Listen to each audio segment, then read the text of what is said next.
This is going to be a quick follow-up video to my filament change tutorial using the G code in my profile. I had several people ask me how I get the Creality CR-10 printer model into Simplify3D, just sort of as a visual reference. It just looks nicer. You can also kind of gauge your height and stuff a little bit better with this. As you can see here, I have this PET-G test profile that I've been working on, and I don't have the model inserted yet. If I go back to my E3D profile that I posted, you can see that the Creality profile does show up. So if we jump back into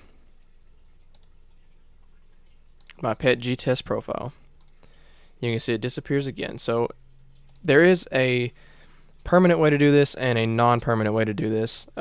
Either way, you have to go through this process. So I'm going to show you that first off and show you why it doesn't work, and then I'll show you how to do the permanent solution. So under your tools and options, go into the machine tab, and down here where it says printer models, you're going to want to add.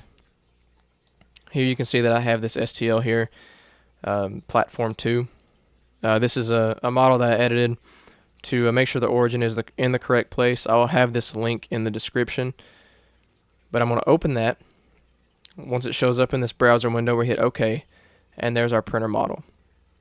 The only problem with this is that whenever you change profiles, so if I jump back to my E3D profile, it's still there. We come back to the PET-G test profile, it disappears.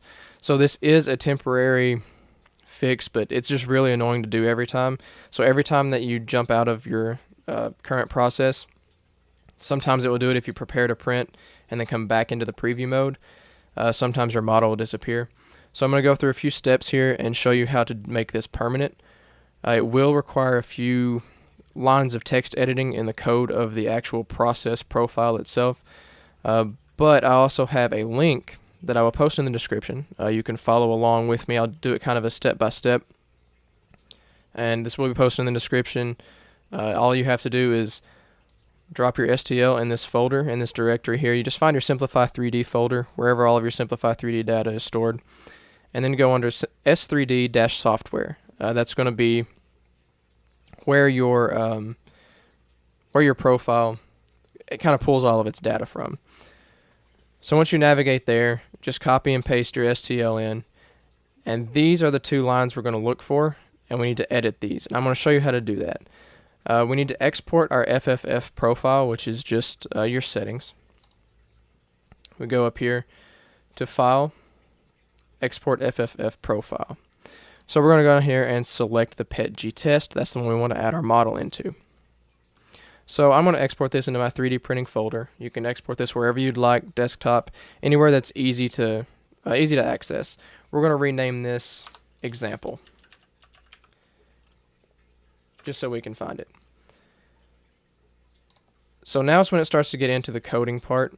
It's nothing difficult, just a few text lines that you need to edit. Go into whatever folder you exported your profile. Here we go, Example. You're going to right click, and whatever text editing app you have on your computer, on your Mac, you're just going to open it with that. So for Windows 10, I'm going to use Notepad. Open with Notepad, and this is going to show you pretty much the code of your profile. So if we go back to our step-by-step guide here, we need to find the line Override Printer Models and Printer Models Override. These are the two things we're going to change.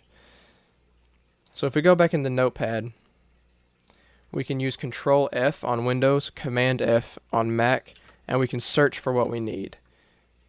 Now we are going to look for Override Printer Models. So if we type this in, hit Find Next, you can see it takes us right to it. So for me, this is a 1 here. It may be a 1 for you. It may also be a 0 for you. You can see in this line here, you want that to be a 1. If it's a 0, go ahead and change it to a 1. If it's a 1 already, leave it, you're good to go. So on the next line down, you can see Printer Model Override, and there's a blank space here. There's no number between these two arrows. So what we want to do, now that we have our STL in that directory, is we want to word for word, type in our file name. So for example, mine is going to be CR10 underscore platform 2.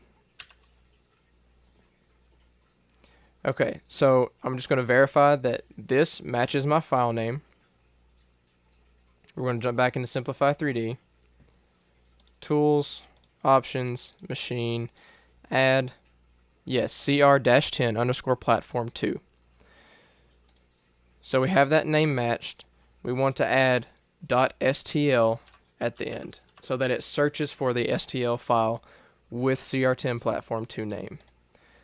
Go up to File, Save As, and you can save it as just whatever you've already saved it unless you want to rename it. Example, just save it as a text document. And yes, we want to replace that. So now we jump back into Simplify3D.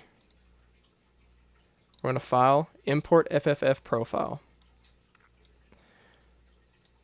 We're going to scroll down, find the profile that we just exported. So example.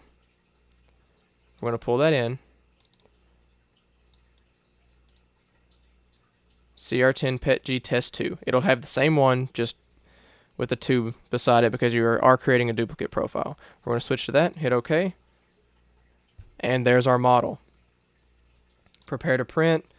Back to preview mode, it stays. I'll switch back to the regular PETG test just to show you that it will come back. So it disappears there. We come back to the one we just imported, and it's back. So that's all there is to it. Really all it is just editing a few lines, adding a few words. The hardest part is really just finding those lines, but like I said, you can do your find command. That will take you right to it. I will post this link in the description, and as long as you follow those steps, you should be up and running within 5 minutes. Oh, and I did forget to mention that instead of doing all of this process again, if you're going to create a new profile for a new material, something like that, all you need to do is go to Processes again. For example, we just fixed the PETG Test 2. Say if we wanted to make one for ABS, we're just going to select this profile, Save as New. We can make ABS example. So that's going to create a new profile with these same settings, but it still keeps that code where it calls back to your STL. So all you have to do is just change your settings now. You've created a new profile, still referring back to the model. It should stay, so then just go back through, edit your settings for your ABS, and then that should keep it where you don't have to edit the text but once or twice, depending on how you decide to do it. If you want to take this 2 out, just go to Save as New, and then re-edit that name. Delete your other one first. That way it'll let you save it as your original name. And as far as it goes, with the model, that's all there is to it. So thank you guys for watching. If you'd like to see any other tutorials, or if you have any other questions about my profiles or the processes you see me do here, just comment down below. Let me know and I'll try to get those out to you. Thanks, guys.